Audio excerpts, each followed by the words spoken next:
The rain came down softly that evening, not loud enough to announce itself, just enough to soak the ground and turn the dust into mud. Streetlights flickered on one by one as darkness settled. Over the outskirts of the city, far from government buildings and press cameras, a small orphan shelter stood quietly behind a rusted gate. That night was not supposed to matter. It was meant to be a brief visit, a symbolic stop on a long schedule. No speeches, no headlines, just a gesture. But history often begins in places no one is watching. Before we go any further, I want to ask you something. Where are you watching this from right now? Which country, which city? Leave a comment below and tell us. And if stories about leadership, justice, and hidden truth matter to you, please like this video and subscribe. It helps these stories reach people who need to hear them. President Ibrahim Traore arrived without warning. No convoy, no flags. Only 2 security vehicles kept their distance. He stepped out of the car slowly, his boots sinking slightly into the wet ground. The building in front of him was older than it looked on paper. Concrete walls cracked with age, windows patched instead of replaced. Inside, the sound of children's voices echoed faintly, then went quiet when they realized someone important had arrived. Traore noticed the silence immediately. Children are rarely quiet when food is involved. Hunger usually brings noise, impatience, movement. But these children stood in lines, hands at their sides, eyes forward. They had been trained to behave. The shelter director greeted him with rehearsed warmth. Too rehearsed, too polished for a place that claimed to struggle every month for resources. Traore listened, nodded, and said little. He had learned long ago that people reveal more when they believe you are not asking questions. Inside the dining hall, long wooden tables were set with metal plates. Rice, thin stew, no meat, no fruit. Portions measured carefully, almost mathematically. Traore sat down without asking permission. His aides froze. This was not protocol. He reached for the nearest plate. It belonged to a boy no older than 9. The boy's hands tightened around the edge of the table. His eyes followed every movement. Traore took 1 bite. The food was cold. He took a second bite. Then he stopped. He looked at the child and asked softly, "Is this enough?" The boy did not answer. He looked at the floor. The director spoke quickly. "We do what we can, Mr. President. Supplies are limited." Traore said nothing, but something inside him shifted. This shelter was fully funded. He knew the numbers. He had signed them himself. That night, Traore did not sleep, not because of anger, because of doubt. And doubt, when combined with power, becomes investigation. He did not order audits. He did not call the media. He did not confront anyone. Instead, he watched. He noticed small things. His driver sometimes slowed near certain. Reports arrived already summarized, never raw. Names appeared repeatedly in food supply contracts, the same companies, the same signatures. One name stood out. Someone close, someone trusted. Traore had learned in the military that betrayal rarely comes from the outside. It grows quietly, protected by routine and familiarity. He began staying late in his office. Lights on long after midnight, reviewing shipment logs, comparing invoices with delivery schedules, cross-checking shelter reports with warehouse records. Numbers that should match did not. Food delivered on paper never arrived in kitchens. Medical supplies approved never reached clinics. Money moved, but care did not. The trail led away from the city toward a quiet industrial zone near the border. Warehouses no one talked about, roads rarely patrolled. Traore followed, not alone, but quietly. No sirens, no uniforms, just unmarked vehicles and men who knew how to disappear into the night. What they found was not dramatic. It was worse. Stacks of boxes labeled for children, government seals intact, food, medicine, blankets all stored for resale, not stolen by criminals but redirected by officials. The crime was slow, organized, invisible to headlines. Traore did not act immediately. He watched longer. He let the network expose itself. Drivers, clerks, accountants, middlemen, a system that stole quietly from those who could not fight back. Weeks passed. Children continued to eat less. Traore carried that weight alone. He returned to the shelter one evening without security, without announcement.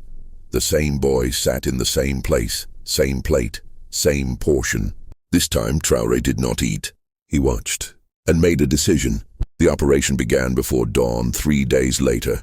Precision timing, multiple locations, warehouses seized, accounts frozen, arrests made quietly without chaos. The aid was taken last. No resistance, only disbelief. Interrogations followed. At first denial, then excuses, then collapse. It started small, the aide said. Everyone does it. But everyone had not. The trials were public. Evidence presented calmly. No special treatment. Sentences handed down without hesitation. Positions stripped. Names recorded.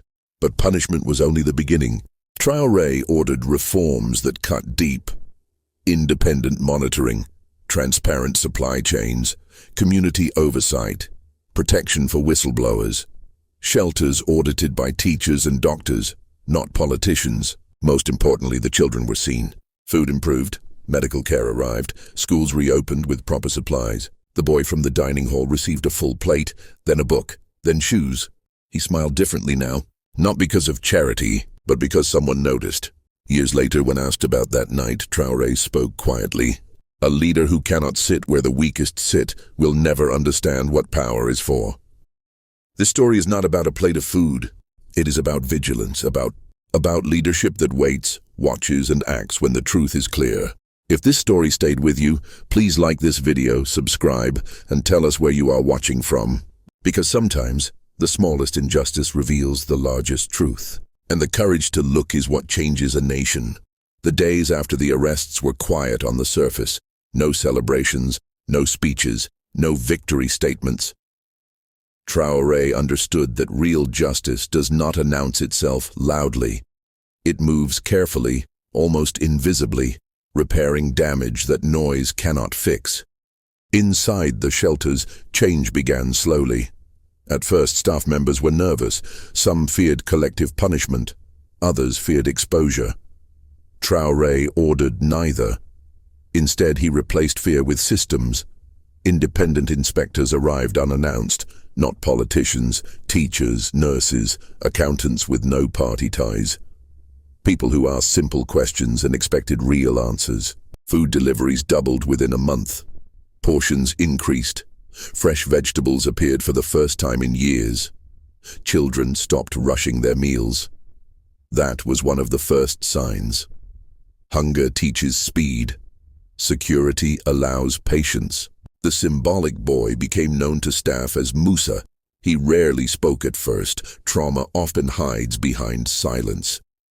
But he began staying after meals, helping younger children carry plates, organizing chairs. He was not told to do this. He chose it. Traore noticed when he visited again. This time there were no cameras, just observation. Musa approached him slowly and asked a question that no report could capture. Will they take the food away again? Traore knelt so they were at eye level. No, he said, not while I am watching.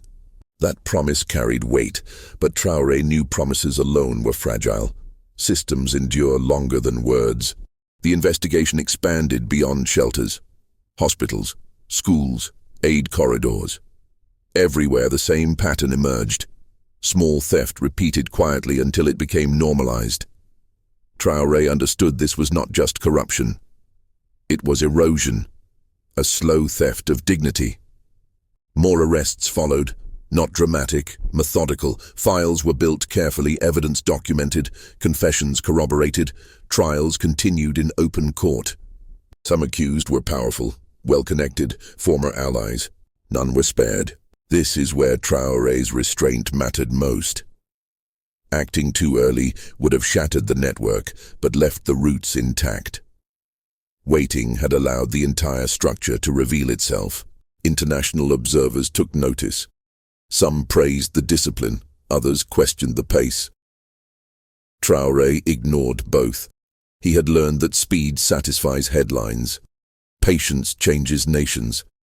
Families of rescued children began coming forward. Reunions were quiet. No cameras, just tears held back until privacy allowed release. Mothers who had believed their children were safe discovered how close they had come to disappearance through neglect. One woman held Traore's hands and said nothing. Healing followed slowly. Counselors arrived, teachers retrained, community volunteers stepped in. The shelters transformed from holding spaces into places of recovery. Musa began attending school regularly. He learned to read aloud. His favorite subject became history. He liked stories where people stood up after falling. Years later, reforms remained. Budgets became transparent. Community oversight councils gained authority. Traore refused credit. "This is not my victory," he said privately. "It is the nation remembering its responsibility." The story never became loud, but it endured, and that may be its greatest power. Because leadership is not proven by how loudly one speaks, but by how carefully one listens. If you stayed with this story until now, thank you. Please like this video, subscribe, and tell us where you are watching from. Because vigilance is not a moment, it is a habit. And courage is not noise, it is discipline. As months passed, the nation began to feel changes that could not be measured only in reports or statistics. Something subtle shifted in public trust. Not blind trust, but cautious belief. People began to notice that complaints were answered, that supplies arrived when promised, that silence no longer protected wrongdoing. Inside the presidential residence, Traore remained unchanged. His routine stayed simple. Early mornings, long briefings, late nights. Those close to him noticed that he spoke less, but listened more. He asked fewer questions in public and more in private. The experience had reinforced a lesson he already knew, but now carried deeper. Power does not reveal corruption, comfort does. The trials concluded one by one. Sentences were enforced. Assets seized were redirected to social services, not ceremonially. Practically, new kitchens, medical rooms, classrooms repaired. Some officials resigned quietly. Others came forward voluntarily, confessing smaller roles before they grew larger. That, too, mattered. Fear had been replaced by accountability. Musa grew. He was no longer the quiet boy guarding his plate. He laughed more easily now. He ran without looking over his shoulder. When asked what he wanted to become, he answered without hesitation. "A teacher," he said, "so children will know when something is wrong." Traore heard this during a later visit and smiled briefly. He did not respond. He understood that the greatest outcomes of leadership often speak without acknowledgement. Years later, journalists would ask about that first night, about the plate, about why he had eaten from it. Traore answered calmly, "Because you cannot understand hunger by reading reports. You understand it by sitting down." This story does not end with applause. It ends with responsibility. Because corruption does not disappear forever. It waits. It adapts. It hides in routines and trusted hands. What matters is whether leaders remain awake, whether they are willing to wait, to watch, and to act, whether they remember that power is not proven by distance from suffering, but by proximity to it. If this story made you think, if it reminded you that real leadership often happens away from cameras, please like this video, subscribe to the channel, and tell us in the comments where you are watching from. Because the smallest plate can reveal the deepest truth, and the courage to look is what keeps a nation honest.